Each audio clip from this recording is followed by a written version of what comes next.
The dust of the Nevada desert, a fine, pale powder the color of bone, coated everything. It was an inescapable presence, a constant, gritty reminder of the vast, indifferent emptiness that surrounded Project Chimera's subterranean world. Dr. Eris Thorne felt it in his nostrils, tasted it on his tongue, saw it as a thin, ghostly shroud on the humming consoles of the control bunker.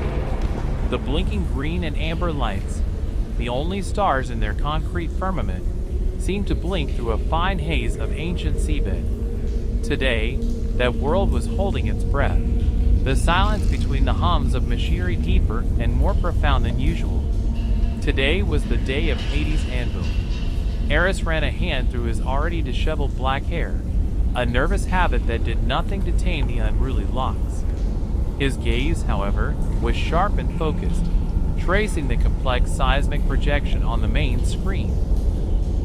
The simulation was a masterpiece of predictive modeling, a symphony of code that depicted a perfect, contained detonation. It showed a sphere of unimaginable energy blossoming a mile beneath their feet, a man-made star that would vaporize a cubic kilometer of rock, leaving behind a hollow, glass-lined tomb. It was a beautiful simulation, clean, predictable, elegant, and Eris was certain, utterly, catastrophically wrong. He wasn't a physicist or an engineer.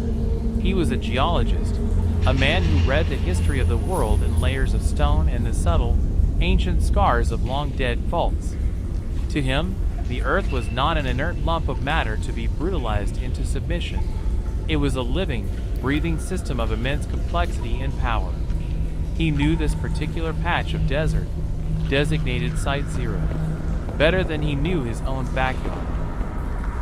He had walked its sun-scorched surface, drilled its core samples, and listened to its deep, subterranean whispers with an array of sensors that were his extended senses. For weeks, he had been a prophet of doom in a room full of believers. He had presented his data, his models, his deep, instinctual unease to the project director, General Marcus Thorne. No relation, a fact for which Eris was eternally grateful. The general was a man forged in the crucible of conflict, a man who saw the world in terms of acceptable losses and strategic gains. He did not listen to the whispers of the rock. He saw it as an obstacle, a medium to be shaped by a superior will. Everything nominal, Dr. Thorne, a young technician, Jenkins, chirped from a nearby console. He couldn't have been more than 22, his face a mask of eager, almost boyish anticipation. For him, this was history in the making, a front row seat to the greatest show on, or rather in Earth. For Eris, it felt more like an act of cosmic vandalism, like scrawling graffiti on the Mona Lisa with a thermonuclear spray can. The pre-detonation tremors are slightly off baseline, Jenkins, Eris said, his voice low and tight, not wanting to project his anxiety across the room, but unable to keep silent. The deep strata resonance is agitated. He pointed to a secondary screen, a complex waveform that was showing a subtle but persistent flutter, a harmonic dissonance that shouldn't have been there. General Thorne, a granite block of a man whose freshly pressed uniform seemed to repel the desert dust by sheer force of will, turned his head. His eyes, the color of a winter sky, narrowed into slits. Agitated, Doctor? The rock is not a nervous chihuahua. It is rock. It will break, as designed. Is there a specific, quantifiable risk you wish to log for the record? The challenge was as clear as it was dismissive. Eris had no quantifiable risk, not in the language of certainties and percentages that the general understood. He had only the patterns, the subtle dissonances in the deep Earth sonar that suggested a strange, almost crystalline lattice structure in the mantle beneath them. He had the anomalous magnetic field readings, which showed the local field thinning in ways his models couldn't account for, as if something was casting a magnetic shadow from deep within the planet. He had a geologist's intuition, a gut feeling honed over 2 decades of listening to the planet's slow, deep heartbeat. And that heartbeat in this specific location was wrong. No, General, Eris conceded, the words tasting like ash in his mouth. His shoulders slumped slightly in defeat. No quantifiable risk. Excellent. The General turned his attention back to the main screen, where a large digital clock was counting down the final minutes with relentless precision. Then let us proceed with waking the giant. A chill that had nothing to do with the bunker's aggressive air conditioning traced a path of ice down Eris's spine. Waking the giant. An unfortunate and perhaps prophetic turn of phrase. The final countdown was a surreal experience, a staccato litany of technical jargon that felt like a strange, secular prayer before a sacrifice. Telemetry locked. Charge is hot. All stations report go for terminal sequence. The voices were calm, professional, the practiced tones of people who had rehearsed this moment 1,000 times. But the air in the bunker was thick with a tension that was almost palpable, a static charge that made the hairs on Eris's arms stand up. He found himself holding his breath, his eyes fixed not on the clock, but on his own seismic feed, a silent vigil for the world he knew. 3, 2, 1, detonation. There was no sound, not at first. Just a single, violent lurch of the entire bunker, a sickening drop that felt like being in an elevator whose cable had been snapped. A collective gasp, sharp and involuntary, went through the room. On the main screen, the elegant simulation was replaced by a live data feed from the blast zone. A rapidly expanding sphere of angry, incandescent red bloomed in the heart of the earth, a cancerous growth of pure energy. Then the sound came, not through the air, but up through the soles of their feet, a deep, grinding roar that vibrated in their bones, in their teeth, in the very core of their being. It was the sound of a mountain being born and dying in the same instant, the shriek of tortured stone. The lights flickered violently, and for a heart-stopping moment, the screens went dark, plunging them into a terrifying, echoing silence. Emergency power kicked in a second later, bathing the room in the hellish red glow of backup lighting. Report! The General barked, his voice a steel girder in the trembling structure of the moment, unshaken and absolute. Detonation successful. Jenkins yelled, his voice cracking with a mixture of terror and exhilaration. Yield is nominal. Containment is holding. The cavity is forming as predicted. A wave of relieved applause and whooping cheers washed through the bunker. Men and women in lab coats and military uniforms clapped each other on the back, their faces, stark and demonic in the red light, split with triumphant grins. They had done it. They had hammered the earth with a man-made sun, and it had held. They had stared into the abyss, and it had blinked. Eris did not cheer. His eyes were glued to his screen, his knuckles white as he gripped the edge of his console.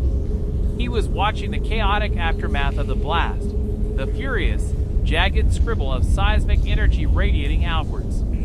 It was exactly what he expected to see for the first 90 seconds. Then something changed. As the primary shockwave, the brute force echo of the detonation, began to dissipate, a new signal started to emerge from the noise. It was faint at first, a ghost in the machine, a whisper in a hurricane. But it was there. A pulse. Eris's blood ran cold. Seismic aftershocks were random, chaotic echoes, the planet's stuttering response to a violent injury. This was not. It was rhythmic, structured, coherent. Thump-thump, thump-thump, thump-thump. It was slow, ponderous, like the heartbeat of some impossibly vast creature stirring from a slumber of ages. And it was coming from deep, far, far deeper than their man-made cavity. The signal was originating from the Mohorovicic discontinuity, the boundary between the crust and the mantle, or beyond. General, Eris said, his voice tight and strained, cutting through the celebratory chatter. I'm reading a secondary seismic event. An aftershock, Doctor. Entirely expected. Bourne dismissed, basking in the warm glow of his success, a faint, self-satisfied smile on his face. No, sir, Eris insisted, his fingers flying across his keyboard, isolating the signal, filtering out the chaotic noise of the blast, amplifying the strange, rhythmic pulse.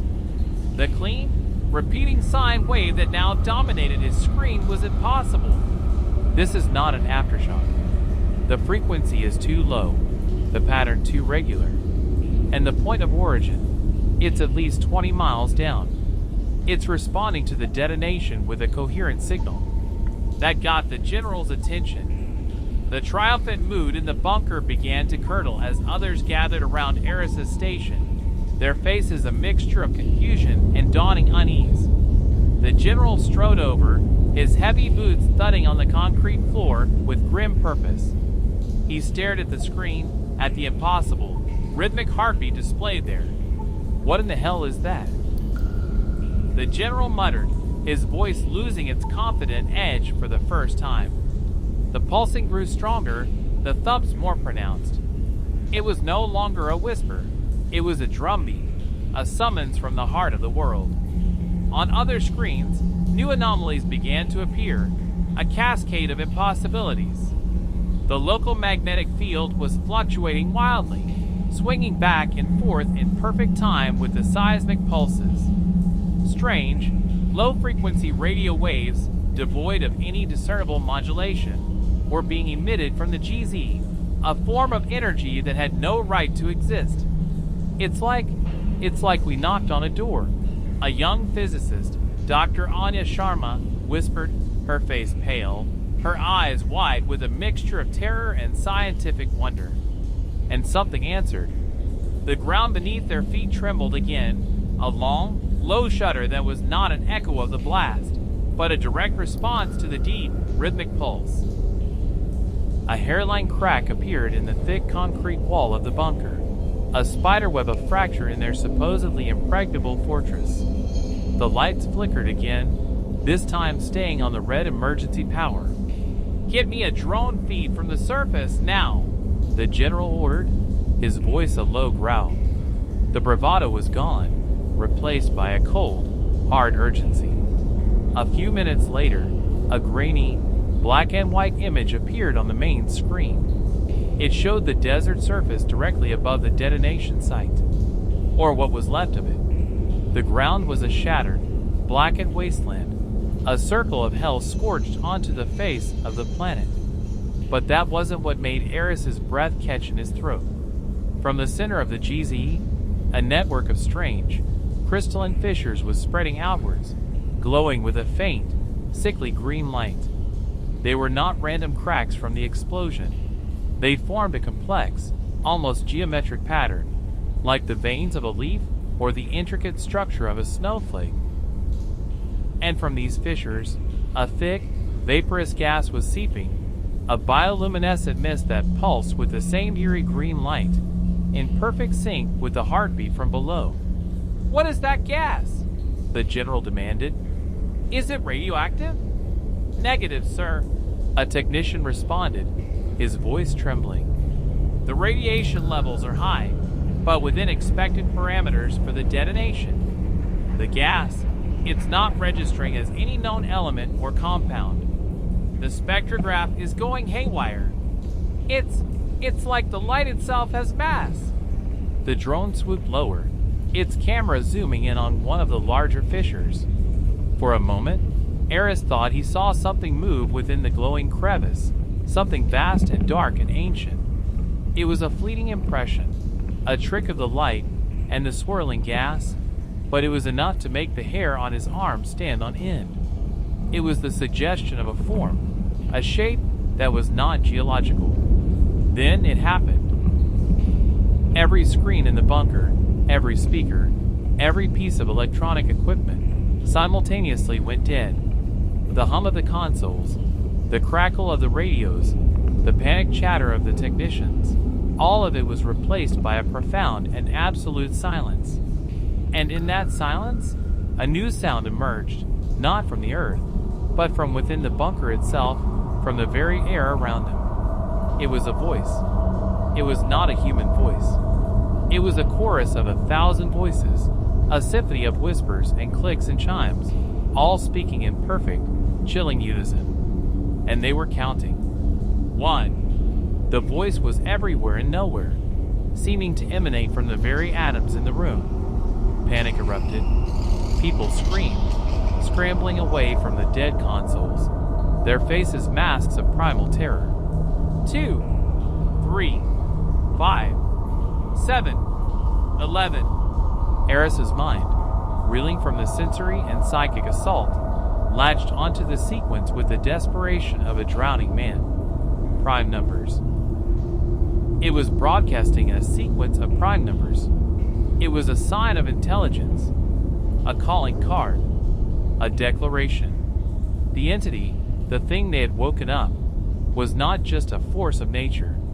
It was sentient, and it was trying to communicate in the only language that was truly universal. The lights in the bunker went out completely, plunging them into a terrifying, absolute darkness. The only illumination came from the eerie green glow of the gas seeping through the crack in the wall, pulsing in time with the rhythmic heartbeat that was still vibrating through the rock. Thump thump, thump thump, thump thump. The giant was awake, and they were trapped in the dark with it. The darkness was a living thing. It pressed in on them, thick and suffocating, punctuated by the ragged, panicked breathing of 30 men and women trapped a mile underground. The only light was the spectral green glow from the crack in the wall, a wound in their concrete shell that seemed to breathe in time with a deep, planetary heartbeat. The voice, the chorus of 1,000 alien tongues, had fallen silent after reaching a prime number of staggering size, leaving behind a silence that was somehow more terrifying. It was a listening silence, a waiting silence, a silence that held a question. "Get the emergency lights on! Now!" General Thorne's voice cut through the darkness, a blade of command against the whetstone of fear. He was a man who dealt in orders and action. The unknown was an enemy to be illuminated and neutralized. A few frantic seconds later, the emergency chemical lights were cracked, casting a ghastly, flickering yellow glow over the scene. The faces it revealed were stark with terror. Jenkins, the young technician, was huddled under his console, weeping silently. Dr. Anya Sharma, the physicist who had first voiced the knocking on a door analogy, was standing rigid, her eyes wide and fixed on the glowing crack as if mesmerized. Eris, however, was moving. His mind, a raft in a sea of chaos, had clung to the one piece of solid data he had, the prime numbers. It was a message, a deliberate, intelligent act. He fumbled in the dark for a pen and a notepad, his hands shaking. "It wasn't just noise," he said, his voice raspy, to anyone who would listen. "It was a signal, a mathematical language. It's telling us it's intelligent. It's telling us it's in control, Doctor." Thorne countered, his face a grim mask in the chemical light. He was already in tactical mode. "It shut down our power, our communications. It has us isolated. Sergeant, get a damage report. I want to know if we can get the blast doors open." "They're magnetically sealed, sir," a grim-faced soldier replied. "No power, no open." They were sealed in their own tomb. The deep, rhythmic pulse from the earth suddenly changed.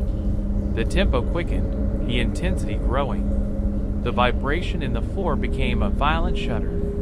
Dust and small chunks of concrete rained down from the ceiling. The green glow from the crack in the wall brightened, casting long, dancing shadows that seemed to writhe and twist like living things.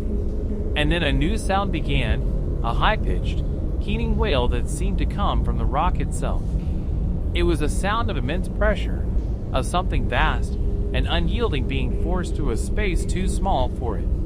On the surface, the drone, now operating on its own internal battery, was still transmitting, its signal a weak, ghostly whisper that one of the technicians managed to isolate on a portable, battery-powered receiver. The image was a nightmare. The ground at the GZ was no longer just cracked. It was heaving. The entire desert floor was rising, bulging upwards as if a colossal blister was forming on the skin of the planet. The crystalline fissures widened, the green gas pouring out in thick, roiling clouds. The wailing sound was deafening now, even through the drone's tiny microphone. "My God," Anya whispered, her eyes glued to the small screen. "The energy readings? They're off the scale. It's not nuclear. It's not electromagnetic. It's something else. Something we don't have a name for." Then, with a final, cataclysmic groan, the earth broke. It did not erupt like a volcano. It unfolded. From the center of the GZ, a structure of impossible size and alien geometry began to emerge. It was not made of rock or metal, but of a substance that seemed to absorb the light, a material as black as the void between stars. Its shape was a paradox, a thing of sharp, crystalline angles and flowing, organic curves. It was a mountain of obsidian thorns, a cathedral of living shadow. It climbed into the sky, dwarfing the surrounding mesas, its peak wreathed in the swirling green mist. As it rose, the world around it changed. The sky, once a clear desert blue, was now a bruised, sickly purple, filled with roiling, unnatural clouds. The air crackled with static electricity, and the sand on the desert floor began to shift and reform, creating vast, intricate patterns that mirrored the geometry of the central structure. The entity, the thing from the deep, was not just a creature. It was a terraformer. It was remaking the world in its own image. Inside the bunker, they could only watch in horrified silence. The thing they had done, the arrogant act of detonating a nuke in the heart of the earth, had not just woken a giant. It had broken a seal. It had opened a door to a reality that was not meant for human eyes. The structure on the surface continued to grow, to change. Great, crystalline arms, like the branches of some titanic, petrified tree, unfurled from its sides, reaching out across the desert. Where they touched the ground, the rock itself seemed to melt and reform, flowing like water, creating new, alien landscapes. It's beautiful," Jenkins whispered, his tears forgotten, his face a mixture of terror and awe. Eris understood. It was a terrible, terrifying beauty, the beauty of a supernova, of a hurricane, of a power so vast and indifferent that it defied human comprehension. He was a geologist. He had spent his life studying the slow, patient forces that shaped the world. Now, he was witnessing a force that could unmake it in an afternoon. The general, for the first time since Eris had met him, looked lost. His world of orders and strategies had no place for this. This was not an enemy that could be fought with bullets and bombs. This was a fundamental alteration of reality. "What does it want?" he asked, his voice barely a whisper. Eris looked at the screen, at the colossal, alien structure that now dominated the horizon.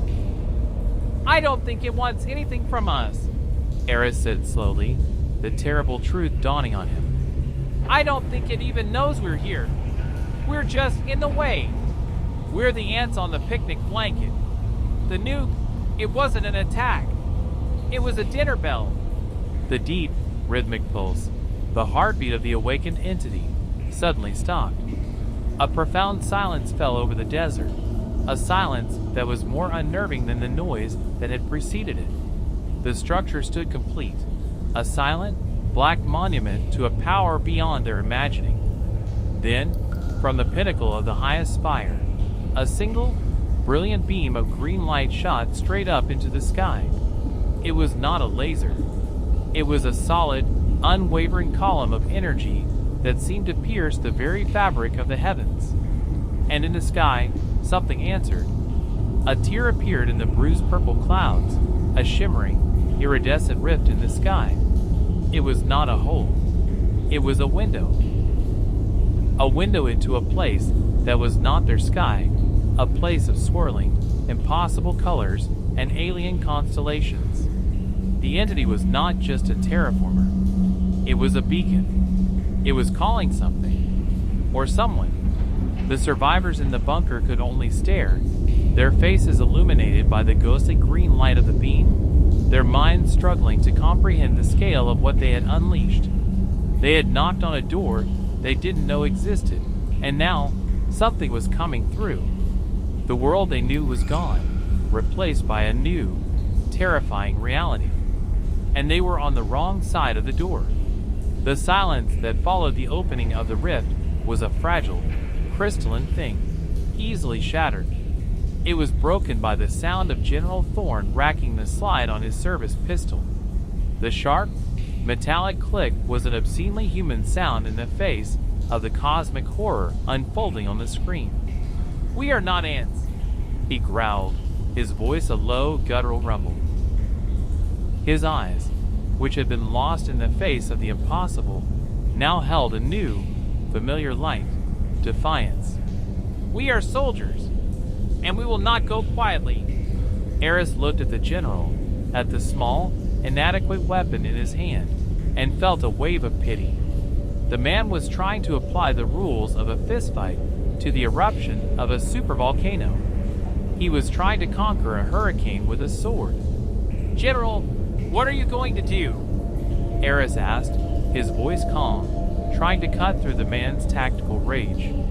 "Shoot it? We have a secondary bunker, a fallback position, 5 miles east of here," Thorne said, ignoring the question. He was in his element now, a man with a plan, however futile. "It has independent power and long-range communication capabilities. We can get a message out. We can warn them." "Warn them of what?" Anya Sharma asked, her voice trembling but laced with a scientist's desperate need for understanding. "That we've discovered a new form of life? A new form of physics?" "This isn't an invasion, General. It's a paradigm shift. It is an unknown variable on our soil, Doctor," Thor retorted, his jaw tight. "And in my book, that makes it hostile until proven otherwise. We're getting out of here. Sergeant, take 2 men. See if you can force the manual override on the northern access tunnel. We'll go on foot."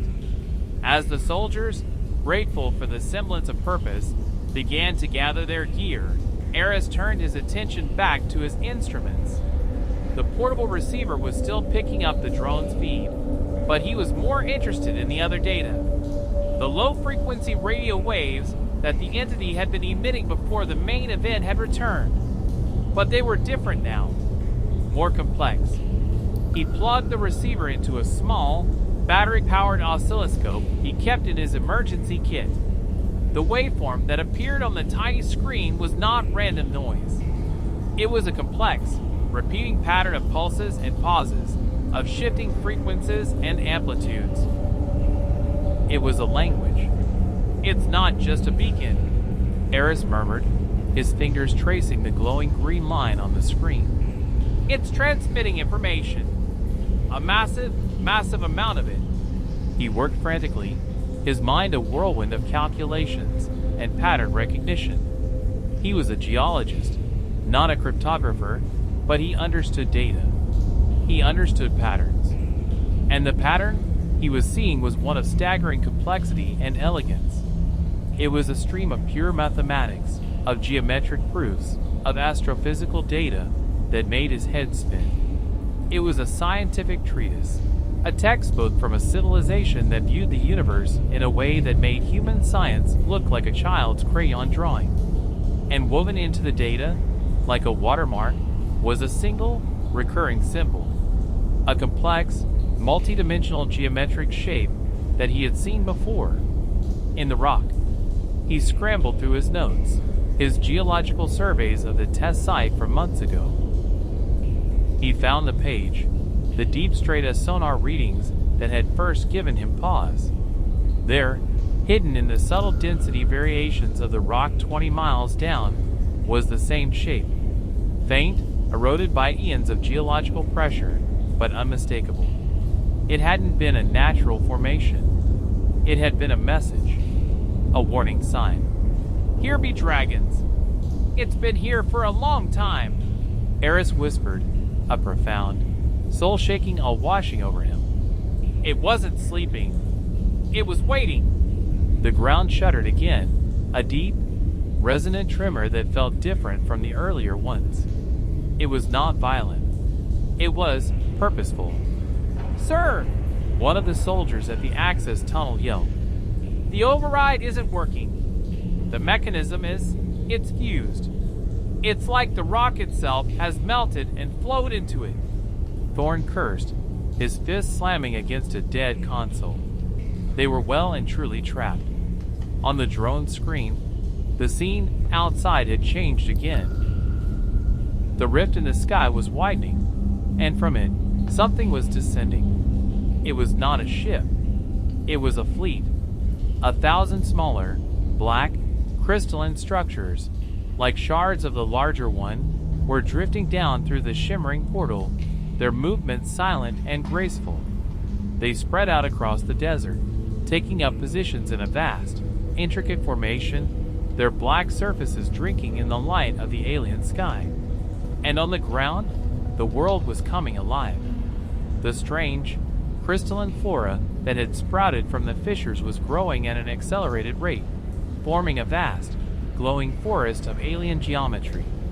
The sand was shifting, forming rivers of black and green that flowed and eddied in complex, mesmerizing patterns.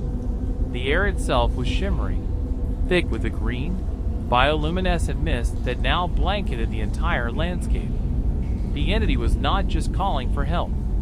It was calling for its children. It was a seed planted in the heart of the earth long ago, waiting for the right conditions to bloom. And they, with their arrogant, ignorant act of nuclear violence, had been the gardeners.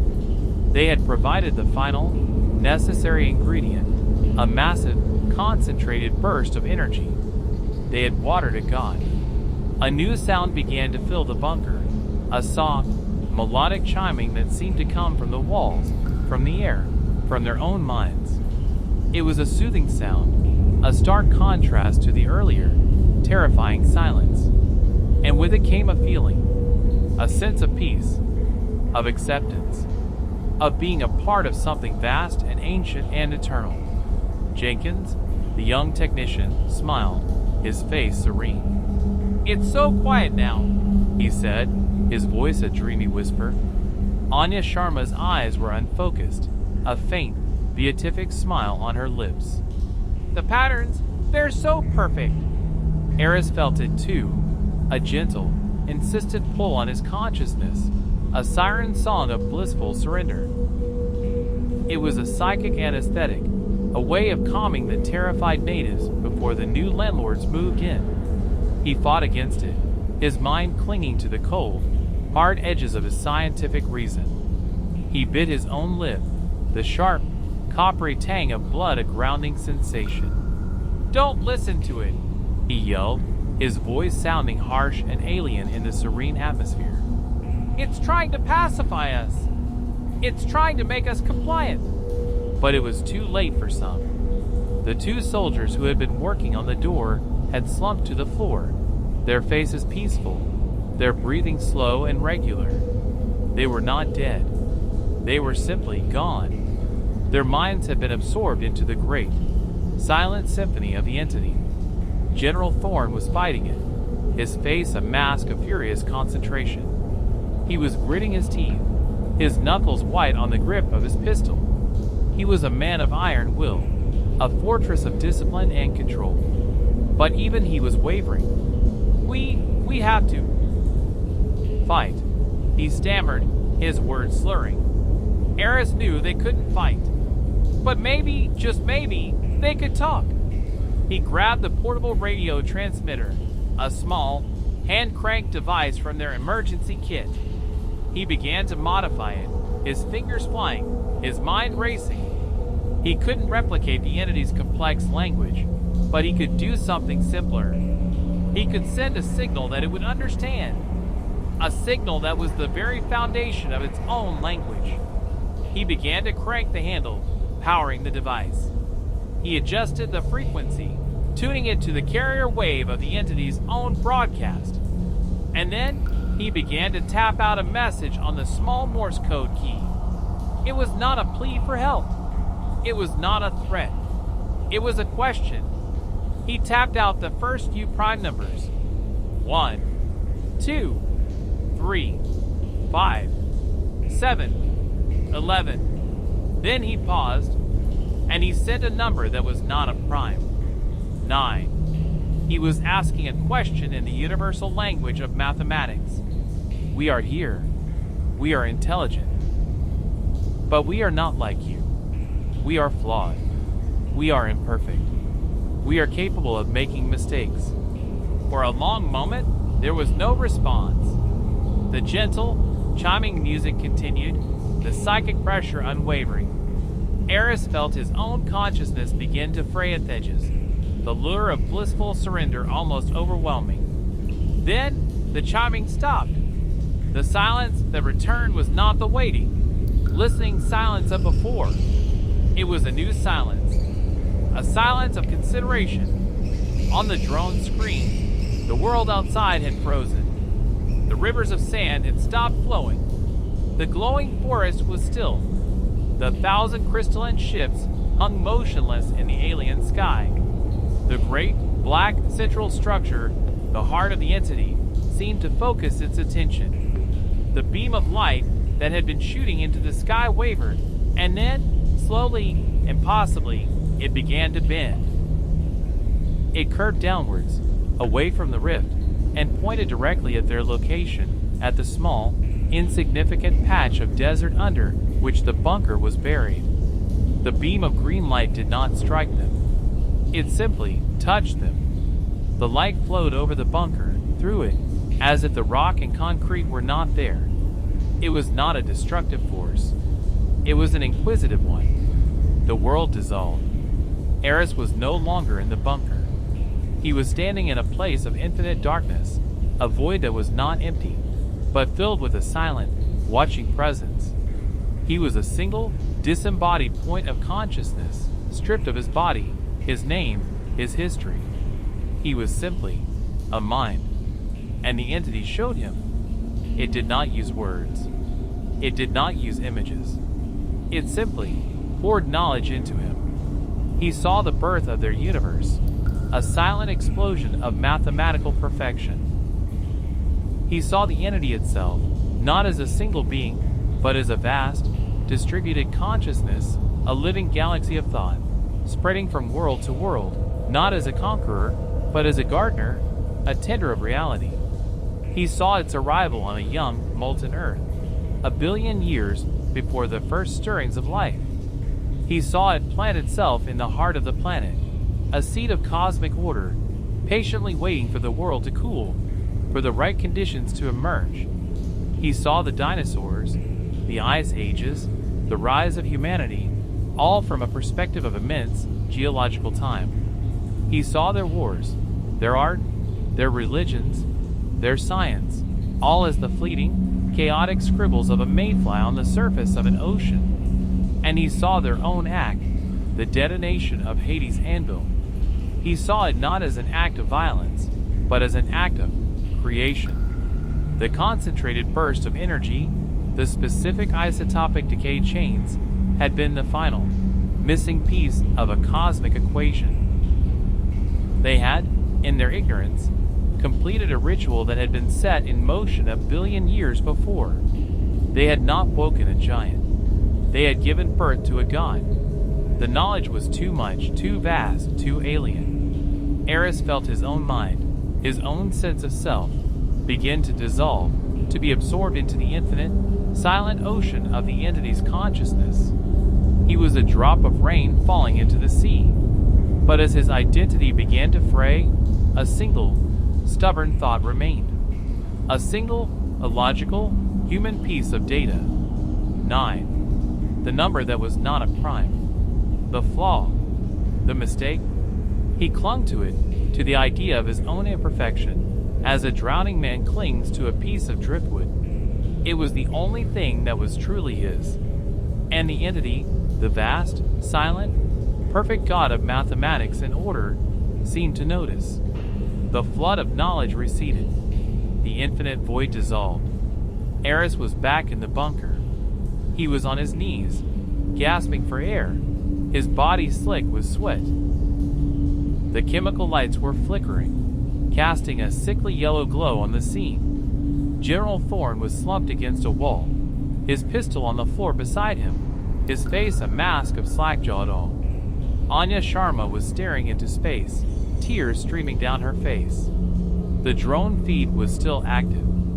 On the screen, the world outside was transformed. The alien sky, the crystalline forest, the 1,000 silent ships were all gone. The rift in the heavens had closed. The desert was still there, but it was different. The great, black, central structure remained, a silent, obsidian mountain that dominated the landscape. But it was no longer menacing. It was quiet. The ground around it was no longer a chaotic wasteland. It was a garden. A strange, beautiful, alien garden of crystalline plants and flowing, geometric rivers of sand. The air was clean, the sky a deep, clear blue. The entity had not left.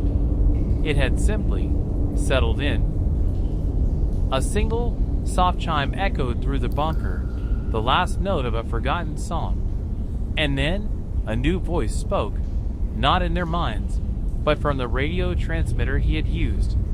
It was a single, clear, human voice, a perfect imitation of his own. "Your imperfection has been noted," it said.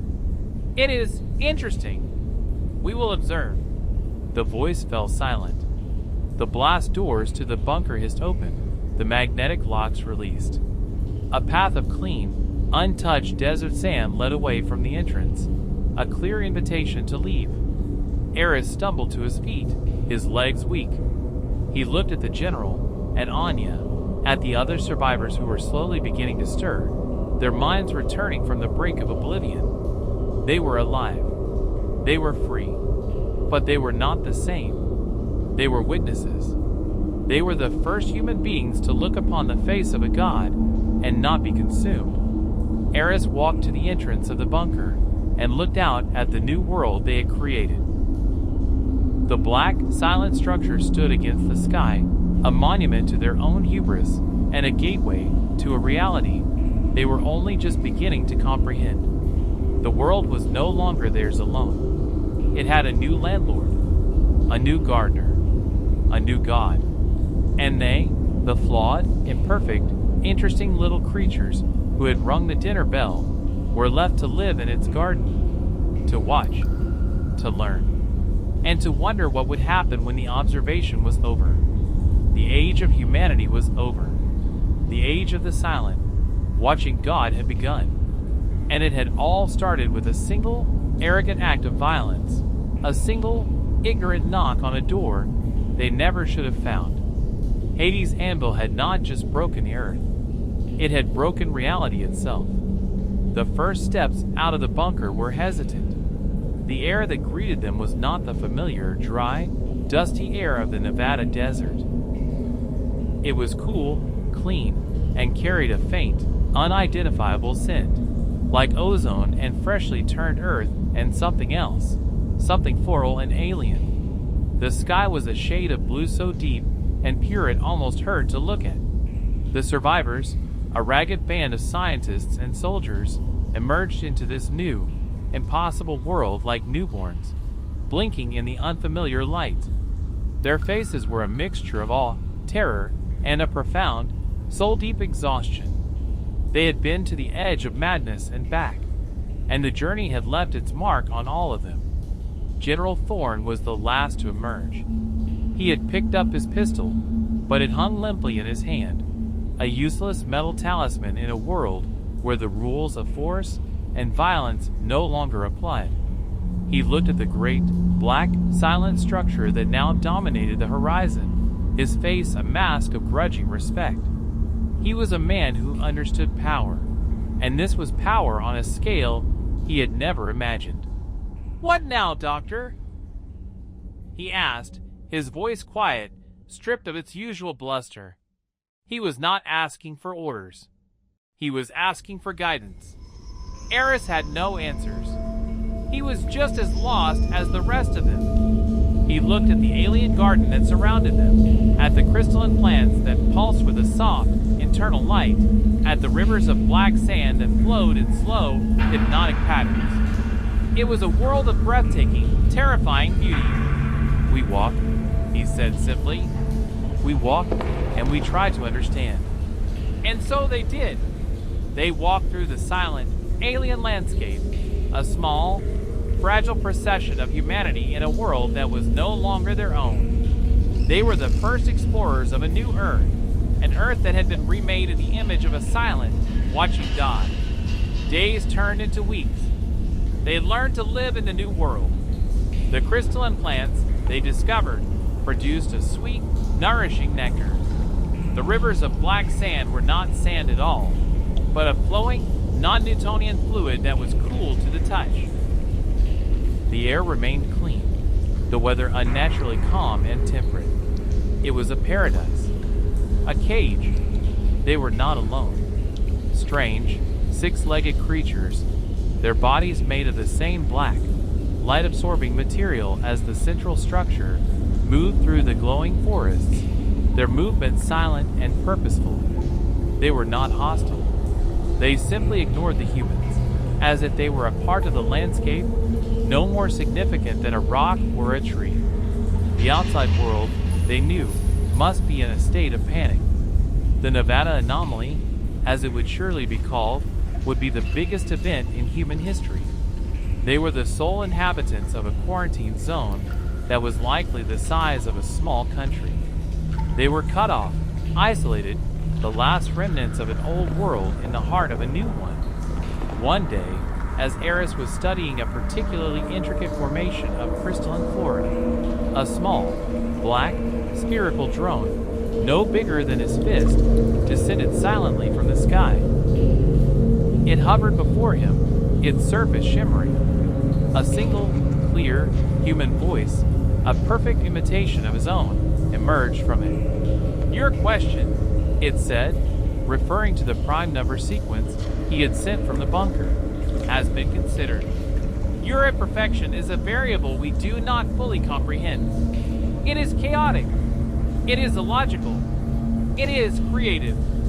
We will continue to observe." The drone then projected a beam of light onto the ground, a complex, three-dimensional star chart. It was a map of the entity's own galaxy-spanning consciousness, a network of worlds that it had gardened over the course of eons. And on that map, a single, tiny, insignificant point of light was now blinking. Earth. They were Noel. At the vast, silent, indifferent universe that had just opened up to him, he thought of the future of humanity, of a species that now had to live with the knowledge that they were not the masters of their own destiny, but the subjects of a silent, watching God. The age of humanity was over. The age of observation had begun. And Eris Thorne, the geologist who had tried to warn them, was now the first ambassador to a power that was as far beyond them as they were beyond the ants on the picnic blanket. He had no idea what the future held, but he knew one thing for certain. It would be interesting. Part 2. The Garden of Silence. Year 1. The Quarantine. The world did not end. It was simply put on hold.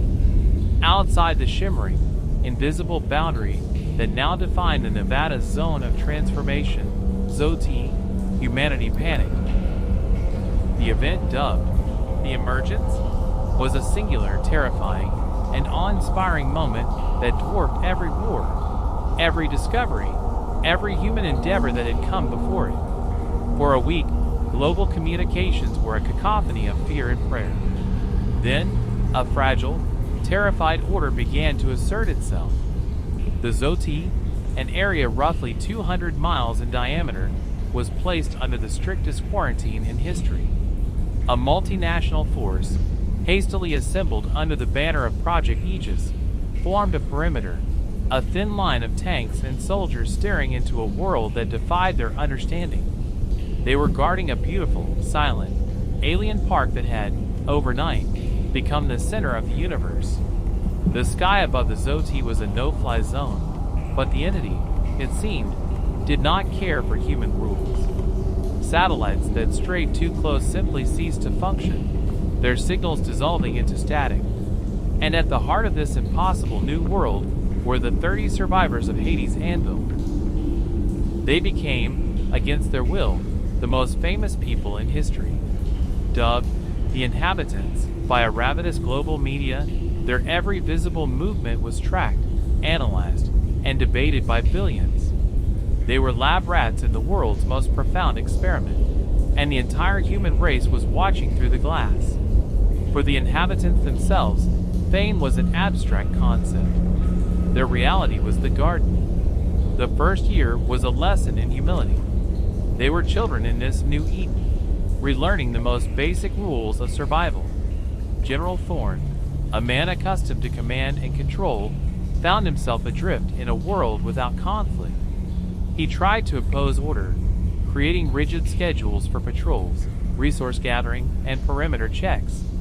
But the patrols found no enemies, the resources were endlessly abundant, and the perimeter was an absolute, unchanging, and utterly indifferent barrier. His orders became hollow rituals, a way to fend off the creeping, terrifying pointlessness of their situation. His pistol, once a symbol of his authority, was now just a heavy, useless piece of metal he cleaned obsessively every night. Dr. Anya Sharma, on the other hand, found a new, terrifying purpose. She, along with Eris, became the de facto scientific leader of the small community. Armed with nothing more than notepads and the few functioning, battery-powered instruments they had salvaged, they began the impossible task of cataloging their new reality. They named the crystalline flora phyllosilicates and the six-legged, obsidian-skinned creatures that tended the garden caretakers. These creatures, roughly the size of large dogs, moved with a silent, unnerving grace, their multifaceted eyes showing no recognition of the humans. They were gardeners, pruning the glowing plants, clearing paths in the flowing black sand, their actions dictated by a logic the humans could not begin to fathom. Jenkins, the young technician who had wept in the bunker, underwent the most profound transformation. He abandoned the group's makeshift camp near the bunker entrance and took up residence in a grove of chiming, bell-shaped crystals. He claimed he could hear the entities' music more clearly there. He stopped speaking in sentences, communicating instead in cryptic, koan-like phrases about patterns and harmony. Some thought he had gone mad. Eris suspected he was simply the first to truly adapt, to let go of the old world and embrace the new. Eris carried the heaviest burden. He was the ambassador. The entity, through its small, spherical observer drones, communicated exclusively with him. The conversations were not dialogues in any human sense. The observer would appear, its surface shimmering, and pose a question to him. These were not simple queries. They were complex, multi-layered problems in theoretical physics, in non-Euclidean geometry, in systems logic. They were tests. The entity was mapping the boundaries of his intellect, and by extension, the intellect of his species. A system of n-dimensional manifolds experiences a cascading symmetry break.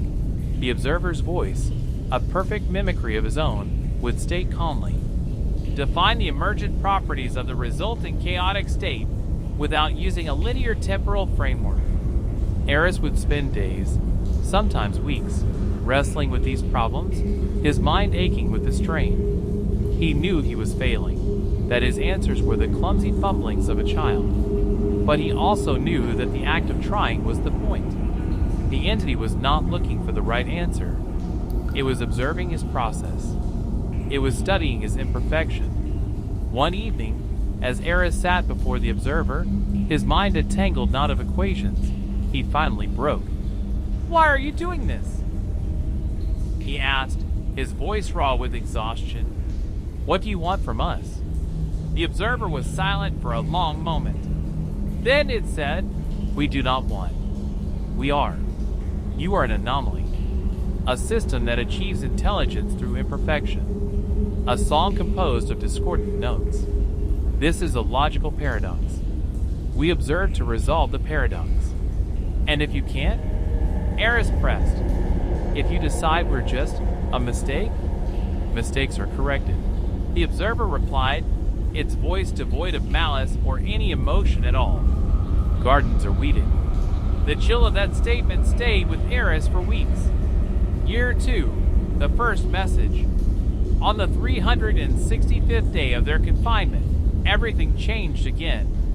The great central structure, the monolith, which had stood silent and impassive for a year, began to glow.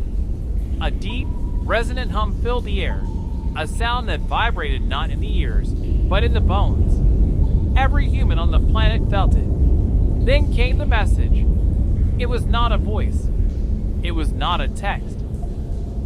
It was a pure, direct infusion of information into every conscious mind on Earth. For a terrifying, disorienting minute, every man, woman, and child on the planet saw the same thing, a problem.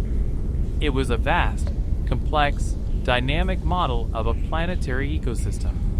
It showed a world teeming with life, a delicate, intricate dance of a million different species. But the system was failing. A subtle, creeping blight was spreading, a flaw in the system's core programming that was causing a slow, inexorable collapse. The message was simple. Solve this. You have one of your years. The world erupted. The fragile order that had been established shattered. Some saw the message as a divine test, a challenge from God. Others saw it as a trick, a Trojan horse designed to distract humanity while the entity prepared its invasion. Riots broke out in major cities.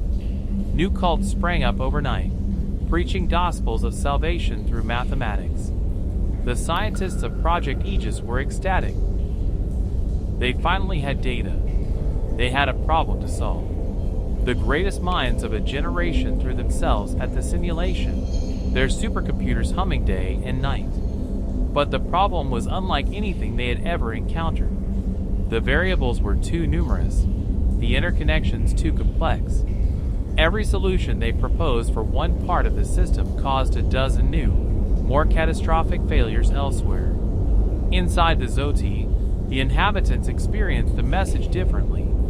They saw the simulation not as a theoretical problem, but as a reflection of their own environment. The intricate patterns of the failing ecosystem mirrored the alien beauty of the garden around them. "It's not a math problem," Anya said, her eyes wide with a terrifying insight as they stood before the glowing monolith. "It's a test of values."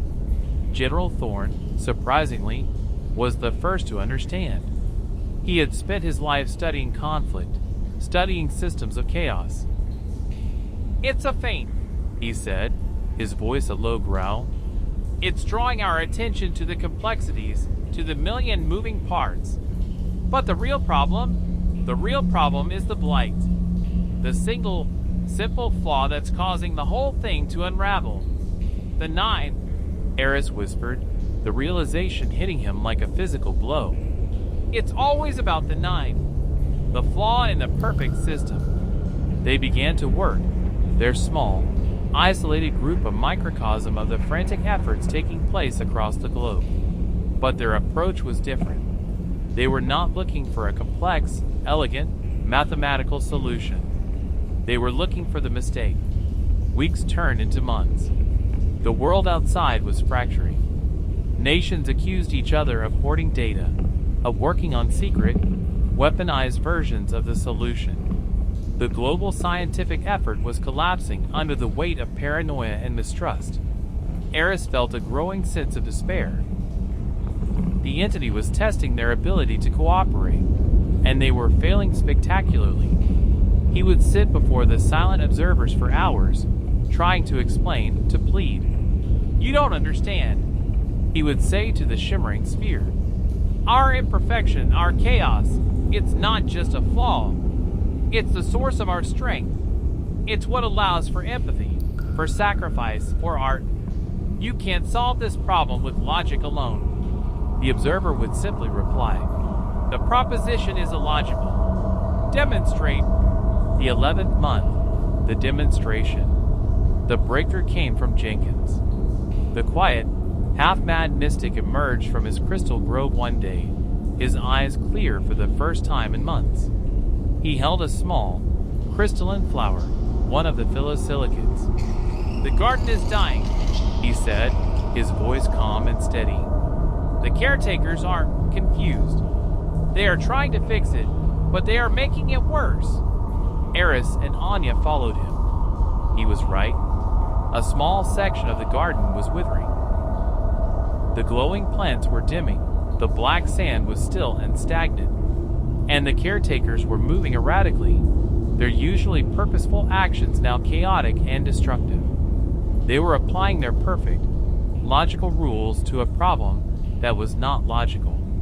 They were trying to prune a dying plant back to health, and in doing so, they were killing it faster. They are trying to remove the blight, Anya murmured, watching the creatures at work. But the blight isn't a disease. It's a part of the system, a necessary part. And then Eris understood. He looked at the dying flower in Jenkins' hand. It was beautiful, but it was also imperfect. It had a flaw, a slight asymmetry in its petals. And it was this flaw that allowed it to catch the light in a unique way, to attract a specific type of pollinating insect that was essential to the entire grove. The caretakers, in their quest for perfection, were eliminating the very thing that made the system resilient.